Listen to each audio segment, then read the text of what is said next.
राजाभाऊ, तुम्ही राष्ट्रवादी काँग्रेसमधून प्रभाग क्रमांक 15 मधून इच्छुक होता. नेमकं काय झालं? उमेदवारी का कापली गेली? काय तुमचं आक्षेप आहे? नमस्कार, मी राजेंद्र गारुडकर, प्रभाग क्रमांक 15 मधून राष्ट्रवादी काँग्रेस पार्टीचा इच्छुक उमेदवार होतो. मी नागरिकांचा मागास प्रवर्ग म्हणजे ओबीसी मधून इच्छुक होतो. इच्छुक असताना माझं आदल्या दिवशी रात्री 1:30 वाजेपर्यंत माझं नाव आदरणीय राज्याचे उपमुख्यमंत्री अजितदादा पवार साहेब आणि राज्याच्या महिला आयोगाच्या अध्यक्षा आमच्या स्नेही रुपालीताई चाकणकर यांनी माझं नाव फायनल केलं होतं. आणि माझं नाव फायनल केलं असताना या ठिकाणी दुसऱ्या दिवशी फॉर्म भरताना मला एबी फॉर्म देण्यात आला नाही.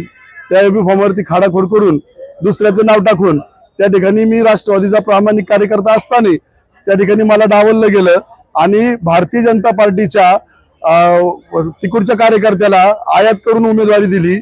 ही उमेदवारी देताना त्या ठिकाणी नक्कीच त्या ठिकाणी पैशाची देवाणघेवाण झाली हे बाकी त्या ठिकाणी नक्की म्हणजे मला आणि माझ्या कार्यकर्त्यांना नक्कीच त्या ठिकाणी वाटतं की पैशाची देवाणघेवाण होऊन त्या ठिकाणी माझं तिकीट कापलं गेलं आणि भारतीय जनता पार्टीमध्ये काम करणाऱ्या त्या ठिकाणी त्या कार्यकर्त्याला तिकीट दिलं गेलं.